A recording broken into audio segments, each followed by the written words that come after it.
Shalom Bapak Ibu Saudara sekalian yang dikasihi Tuhan. Puji Tuhan, kembali saya akan mengajak Bapak Ibu Saudara sekalian untuk lebih dan lebih dekat lagi dengan Tuhan. Bapak Ibu Saudara sekalian, lewat saat teduh hari ini, saya akan ajak saudara untuk menyembah, bahkan bermohon kepada Tuhan lewat lagu-lagu kita, lewat doa-doa kita, agar kita semakin hari semakin dipakai untuk kemuliaan nama Tuhan sampai akhir kehidupan kita. Biarlah benar-benar sampai nafas kita yang terakhir tidak ada seorang pun dari kita nantinya yang meninggalkan Tuhan, tetapi semoga semakin hari kita semakin dipakai untuk kemuliaan nama Tuhan. Tidak ada kata pensiun mengikut Tuhan Yesus. Yang ada adalah semakin hari semakin sungguh-sungguh. Puji Tuhan. Mari kita akan datang bersama kepada Tuhan. Kita pujikan satu pujian. Hidup ini adalah kesempatan.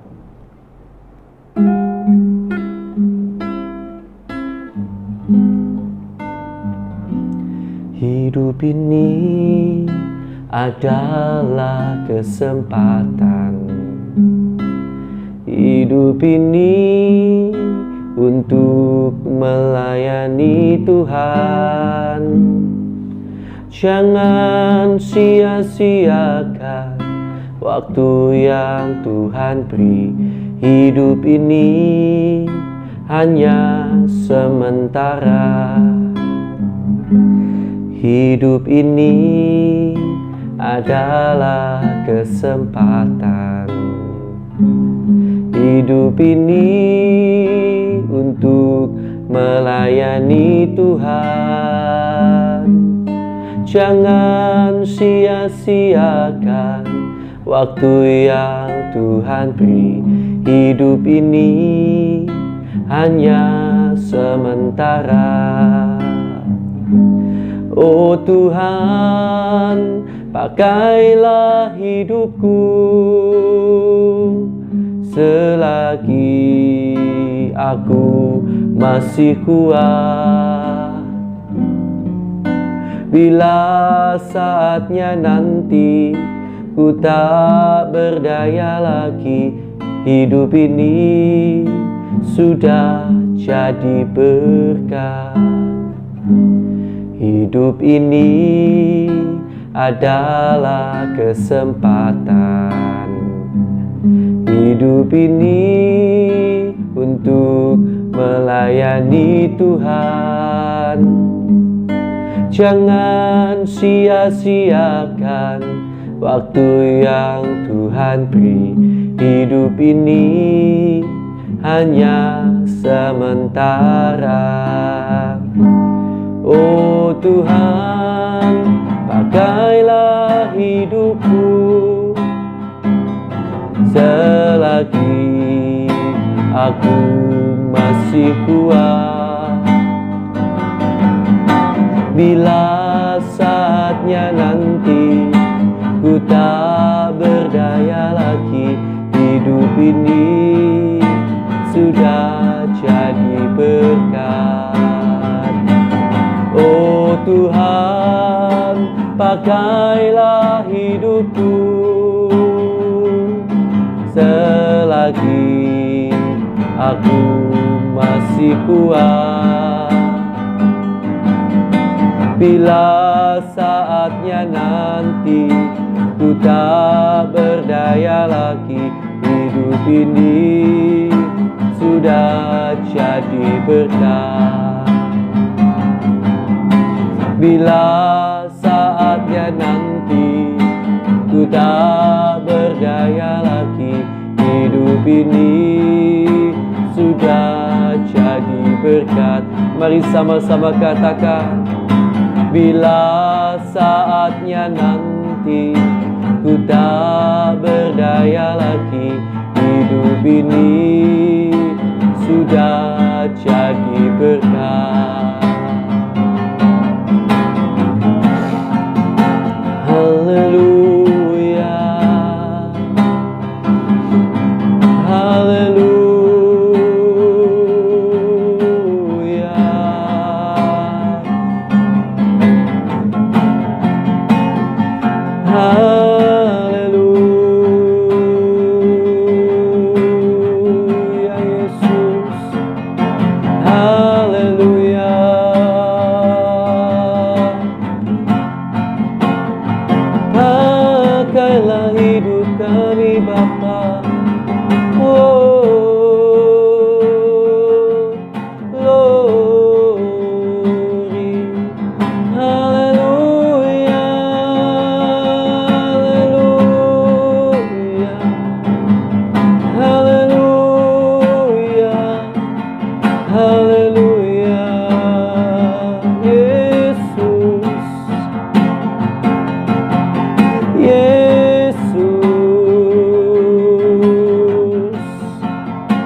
Haleluya. Oh, haleluya.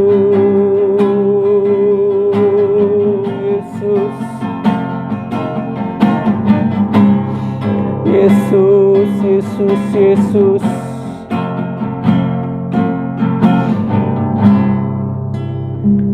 Selama masih ada kesempatan, selama masih ada waktu, Tuhan, kami mohon, kami mohon, kami mohon, kami mohon Tuhan, hidup kami boleh Tuhan pakai untuk kemuliaan nama Tuhan. Biar kami lebih sungguh-sungguh lagi mengasihi, melayani-Mu Tuhan Yesus, sampai Kau benar-benar menjadi yang terutama dan segala-galanya dalam hidup kami.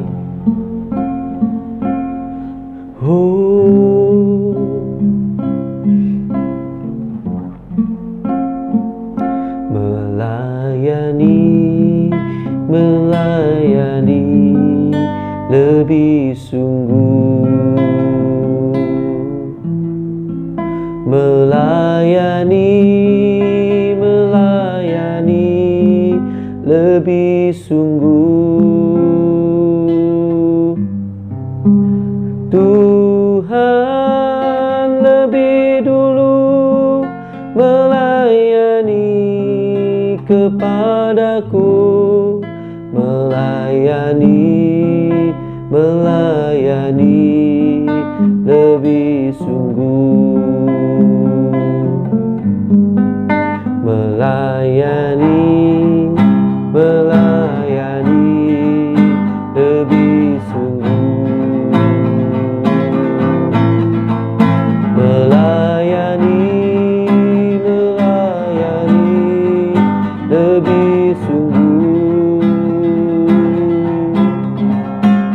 Tuhan lebih dulu melayani kepadaku, melayani, melayani sungguh. Amin. Mengasihi, mengasihi lebih sungguh, mengasihi, mengasihi lebih sungguh. Tuhan lebih dulu mengasihi kepadaku, mengasihi, mengasihi lebih sungguh, melayani, melayani lebih sungguh, melayani, melayani lebih sungguh. Tuhan lebih dulu melayani kepadaku, melayani, melayani lebih sungguh.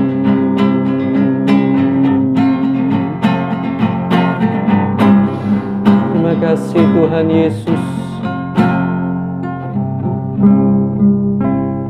Terima kasih Tuhan, kami bersyukur kepadamu, kami boleh datang kembali kepadamu.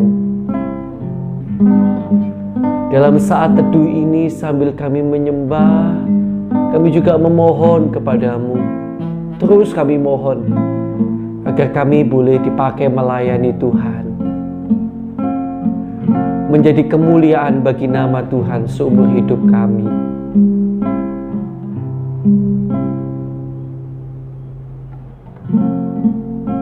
Tolonglah kami Tuhan, tolonglah kami Tuhan Yesus. Terima kasih Tuhan Yesus. Sebentar kami akan bersama membaca kebenaran firman. Kiranya Tuhan urapi kami dengan kuat kuasa Roh Kudus yang lebih lagi. Dan Tuhan akan tolong kami sehingga kami boleh mengerti kehendak dan rencana-Mu dalam hidup kami. Terima kasih Tuhan. Dalam nama Tuhan Yesus Kristus kami akan bersama membaca kebenaran firman-Mu. Haleluya. Amin. Puji Tuhan. Puji Tuhan. Bapak, Ibu, Saudara, sidang jemaat yang dikasihi Tuhan. Puji Tuhan, kita boleh melanjutkan hari ini pembacaan Alkitab kita, yang mana kita sudah sampai pada Kisah Rasul pasal yang ke-14. Ya. Kisah Rasul pasal yang ke-14. Kemarin kita sudah melihat tentang itu ya, ada gubernur, kalau tidak salah ya, gubernur ya. Gubernur yang berkawan dengan seorang penyihir. Dan dari situ kita juga diingatkan kembali bahwa pergaulan kita sangat penting untuk diperhatikan. Mohon perhatikan pergaulan Bapak Ibu, pergaulan anak-anak Bapak Ibu sebisa mungkin bahwa mereka dalam pergaulan yang rohani. Nah Bapak Ibu Saudara yang dikasihi Tuhan, saya akan lanjutkan pembacaan ini, yaitu pada ayat yang pasal yang ke-14 ya. Pasal yang ke-14, puji Tuhan. Ya, saya akan bacakan. Di Ikonium pun kedua rasul itu masuk ke rumah ibadat orang Yahudi, lalu mengajar sedemikian rupa sehingga sejumlah besar orang Yahudi dan orang Yunani menjadi percaya. Tetapi orang-orang Yahudi yang menolak pemberitaan mereka memanaskan hati orang-orang yang tidak mengenal Allah dan membuat mereka gusar terhadap saudara-saudara itu. Paulus dan Barnabas tinggal beberapa waktu lamanya di situ. Mereka mengajar dengan berani, tetap karena mereka percaya kepada Tuhan. Dan Tuhan menguatkan berita tentang kasih karunia-Nya dengan mengaruniakan kepada mereka kuasa untuk mengadakan tanda-tanda dan mujizat-mujizat. Tetapi orang banyak di kota itu terbelah menjadi dua. Ada yang memihak kepada orang Yahudi, ada pula yang memihak kepada kedua rasul itu. Maka mulailah orang-orang yang tidak mengenal Allah dan orang-orang Yahudi bersama-sama dengan pemimpin-pemimpin mereka menimbulkan suatu gerakan untuk menyiksa dan melempari kedua rasul itu dengan batu. Setelah rasul-rasul itu mengetahuinya, menyingkirlah mereka ke kota-kota di Likaonia, yaitu Listra dan Derbe dan daerah sekitarnya. Di situ mereka memberitakan Injil. Di Listra ada seorang yang duduk saja karena lemah kakinya dan lumpuh sejak ia dilahirkan dan belum pernah dapat berjalan. Ia duduk mendengarkan ketika Paulus berbicara. Dan Paulus menatap dia dan melihat bahwa ia beriman dan dapat disembuhkan. Lalu kata Paulus dengan suara nyaring, "Berdirilah tegak di atas kakimu." Dan orang itu melonjak berdiri lalu berjalan kian kemari. Ketika orang banyak melihat apa yang telah diperbuat Paulus, mereka itu berseru dalam bahasa Likaonia, "Dewa-dewa telah turun ke tengah-tengah kita dalam rupa manusia." Barnabas mereka sebut Zeus dan Paulus mereka sebut Hermes, karena ia yang berbicara.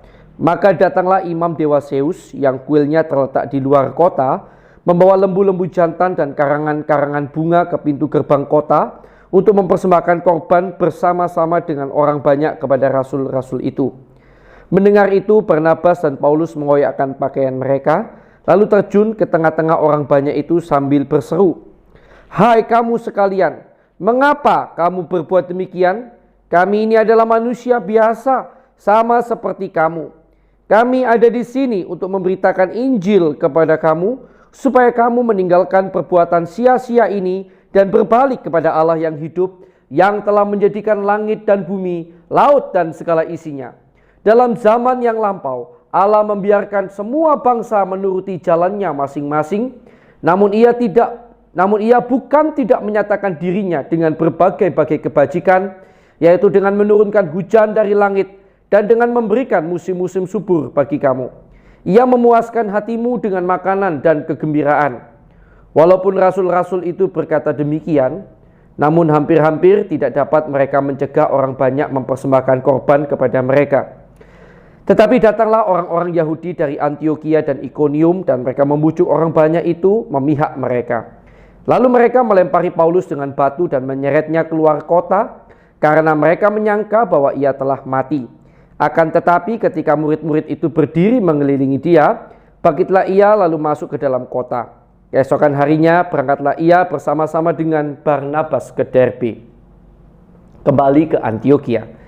Paulus dan Barnabas memberitakan Injil di kota itu dan memperoleh banyak murid. Lalu kembalilah mereka ke Listra, Ikonium, dan Antioquia. Di tempat itu mereka menguatkan hati murid-murid itu dan menasihati mereka supaya mereka bertekun di dalam iman dan mengatakan bahwa untuk masuk ke dalam kerajaan Allah kita harus mengalami banyak sengsara. Di tiap-tiap jemaat, rasul-rasul itu menetapkan penatua-penatua bagi jemaat itu, dan setelah berdoa dan berpuasa, mereka menyerahkan penatua-penatua itu kepada Tuhan yang adalah sumber kepercayaan mereka. Mereka menjelajahi seluruh Pisidia dan tiba di Pamfilia. Di situ mereka memberitakan firman di Perga, lalu pergi ke Atalia di pantai. Dari situ berlayarlah mereka ke Antioquia. Di tempat itulah mereka dahulu diserahkan kepada kasih karunia Allah untuk memulai pekerjaan yang telah mereka selesaikan. Setibanya di situ mereka memanggil jemaat berkumpul, lalu mereka menceritakan segala sesuatu yang Allah lakukan dengan perantaraan mereka, dan bahwa Ia telah membuka pintu bagi bangsa-bangsa lain kepada iman. Di situ mereka lama tinggal bersama-sama dengan murid-murid itu. Puji Tuhan. Ya. Bapak Ibu Saudara yang dikasihi Tuhan, hari ini sesuatu yang menarik dapat kita lihat pada ayat yang ketiga. Ya, ayat yang ketiga. Paulus dan Barnabas tinggal beberapa waktu lamanya di situ. Mereka mengajar dengan berani karena mereka percaya kepada Tuhan.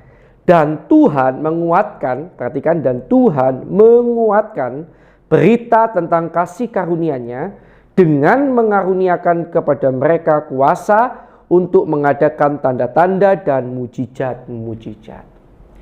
Bapak Ibu yang saudara yang dikasihi Tuhan, ayat yang baru saja kita baca hari ini merupakan salah satu ayat yang menunjukkan tentang tujuan dari Tuhan melakukan mujizatnya.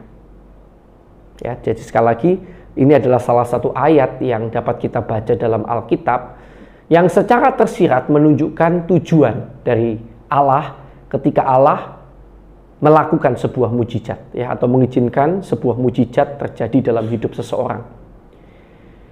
Karena rasul-rasul ini memberitakan Injil, demi kepentingan pemberitaan Injil, demi banyak orang diselamatkan, demi banyak orang menerima berita Injil, maka Tuhan mengaruniakan kepada rasul-rasul ini kemampuan untuk melakukan mujizat. Jadi mujizat diberikan oleh Tuhan bukan hanya untuk kita, untuk kepentingan kita, tetapi untuk kepentingan sebanyak mungkin orang. Supaya sebanyak mungkin orang berbalik, bertobat kepada Tuhan, mempermuliakan nama Tuhan. Itu tujuan mujizat. Jadi ketika mujizat itu terjadi pada para rasul, ya, lewat para rasul, tujuannya adalah membuat orang itu percaya berita Injil. Akhirnya mereka dibawa kepada Yesus, bertobat, percaya kepada Yesus. Lewat memahami hal ini, izinkan saya memberikan sebuah masukan kepada sahabat-sahabat sekalian, saudara-saudara semua. Bahwa kalau saudara menerima mujizat dari Tuhan, apapun itu, sekecil apapun itu, usahakan supaya mujizat yang saudara terima dari Tuhan itu benar-benar bermanfaat sepenuhnya untuk mempermuliakan nama Tuhan. Sekali lagi, bila saudara menerima mujizat dari Tuhan, sekecil apapun itu, usahakan untuk semaksimal mungkin mujizat yang saudara alami itu akan mendatangkan kemuliaan bagi nama Tuhan, mempermuliakan nama Tuhan. Karena memang itulah sebenarnya tujuan mujizat. Siapa tahu, lewat efektivitas yang luar biasa, setiap kali mujizat terjadi dalam hidup saudara, di mana lewat itu nama Tuhan dipermuliakan, entah saudara menyaksikannya, ya, entah saudara apapun itu, ya, kepada orang-orang lain, menunjukkan pada orang-orang lain, lewat mujizat itu akhirnya banyak orang percaya Yesus dan dikuatkan atau men-share-kannya pada orang yang sedang lemah imannya dan lain sebagainya. Maka siapa tahu, karena setiap mujizat itu terjadi pada saudara begitu efektif, kemudian mempermuliakan nama Tuhan, siapa tahu mujizat-mujizat yang akan datang akan terus mengalir dalam hidup saudara. Karena memang itulah tujuan Tuhan melakukan mujizat terjadi atau mengizinkan sebuah mujizat terjadi dalam hidup seseorang. So, Sekecil apapun mujizat yang saudara alami, walaupun sebetulnya tidak ada mujizat yang kecil, mujizat itu pasti luar biasa kok dari Tuhan ya. Tapi manfaatkan sepenuhnya untuk mendatangkan kemuliaan bagi nama Tuhan, sesuai dengan tujuan dari mujizat itu sendiri. Maka niscaya semoga mujizat-mujizat berikutnya ya, dengan sendirinya tanpa saudara minta akan terus terjadi dalam hidup saudara, supaya saudara semakin hari kiranya boleh semakin mempermuliakan nama Tuhan ya. Ini adalah pendapat dari saya, maksudnya masukan dari saya. Semoga ini memberkati saudara, dan benar-benar mujizat-mujizat yang terjadi dalam hidup kita tidak sia-sia, tetapi benar-benar maksimal untuk kemuliaan nama Tuhan. Puji Tuhan. Mari kita akan bersama datang kepada Tuhan. Kita akan lebih dulu berdoa buat kebenaran firman yang baru saja kita dengar dan kita baca. Terima kasih Tuhan buat kebenaran firman-Mu. Sangat banyak Tuhan mujizat dan pertolongan yang terjadi dalam hidup kami. Tapi hari ini lewat kebenaran firman-Mu, kami jadi menyadari bahwa tujuan itu terjadi dalam hidup kami bukan hanya untuk kami, tetapi sebenarnya untuk membawa sebanyak mungkin orang berbalik kepadamu. Ampuni kami Tuhan, kalau karena ketidakmengertian kami hanya menjadi penikmat-penikmat mujizat yang hanya menuntut mujizat terjadi dalam hidup kami. Tetapi sangat minim sekali mujizat itu mendatangkan kemuliaan bagi nama Tuhan. Karena mungkin kami simpan sendiri, kami tidak menyaksikannya, atau bahkan kami mengambil kemuliaan itu bagi diri kami sendiri. Seolah-olah kamilah yang hebat, kamilah yang luar biasa. Ampuni kami Tuhan. Pakailah hidup kami sampai akhir nafas kami untuk kemuliaan nama-Mu Bapa. Seperti dari awal ketika kami berkata hidup ini adalah kesempatan. Pakailah kami untuk kemuliaan nama-Mu Tuhan. Terima kasih Tuhan, terima kasih. Dan sekarang sahabat saudara yang dikasihi Tuhan, mari kita akan bersama-sama berdoa ya buat orang-orang yang kita kenal, yang mana mungkin mereka sampai hari ini belum percaya Yesus. Mari kita akan doakan mereka untuk pertobatan mereka. Puji Tuhan.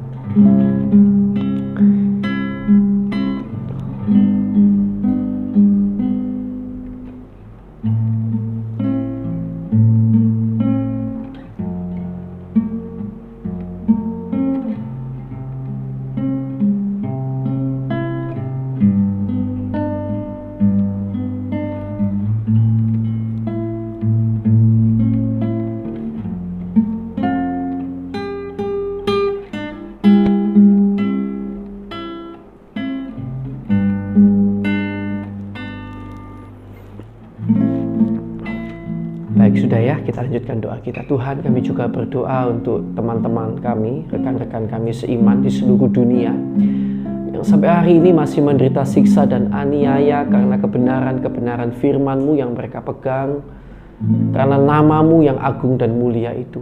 Tuhan, kami berdoa bagi mereka, kuatkan mereka dan keluarga mereka.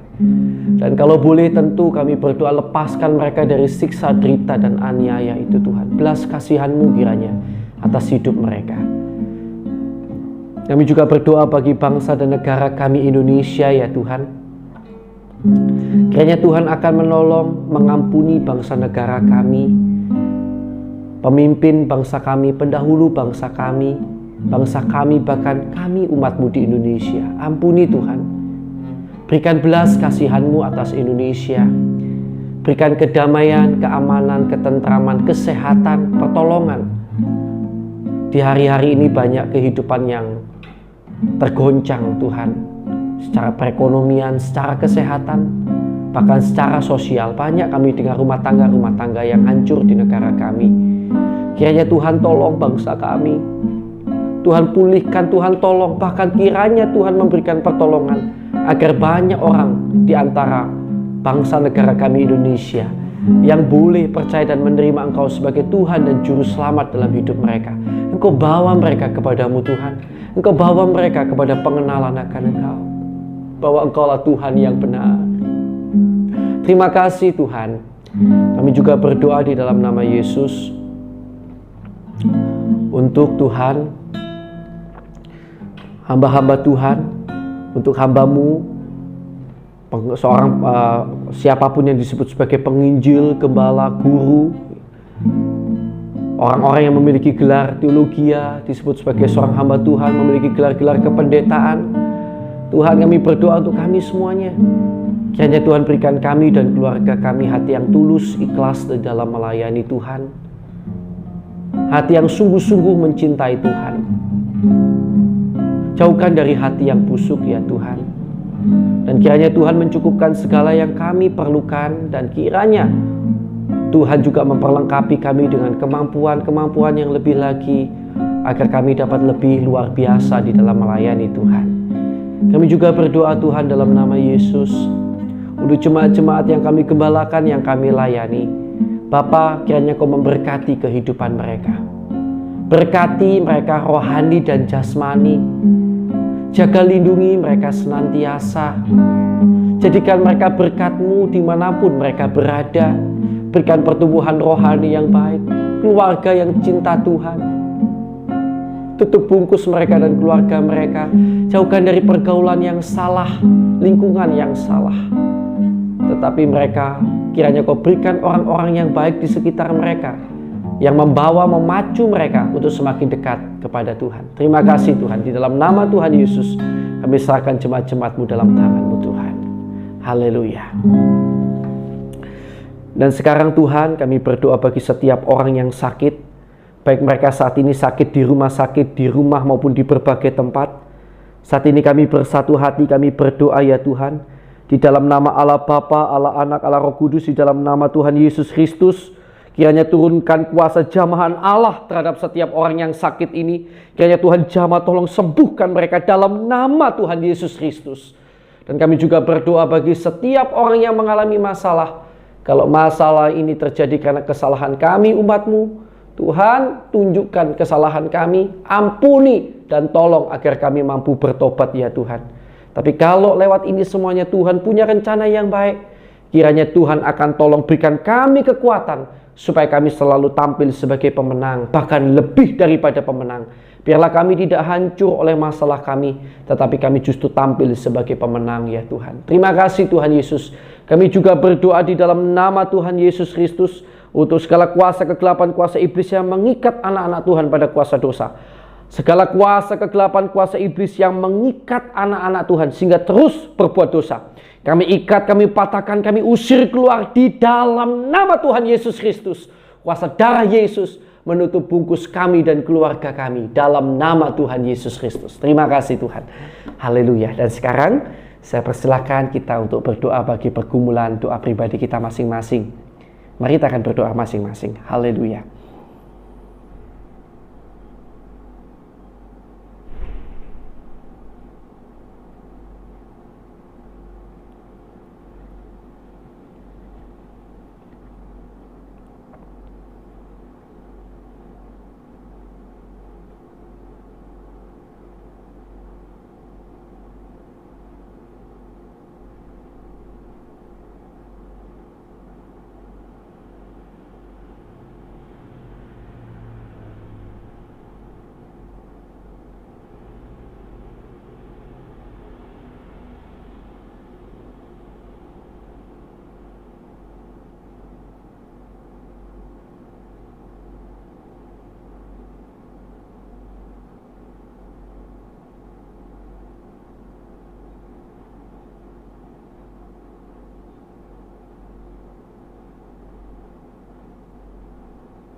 Baik, sudah ya. Sekarang ya Tuhan, kiranya Kau memberkati keluarga kami, pelayanan kami maupun pekerjaan kami. Kiranya Kau memberkati kami senantiasa, bahkan menjadikan kami berkat bagi sekeliling kami, dan memakai kami terus untuk kemuliaan nama-Mu.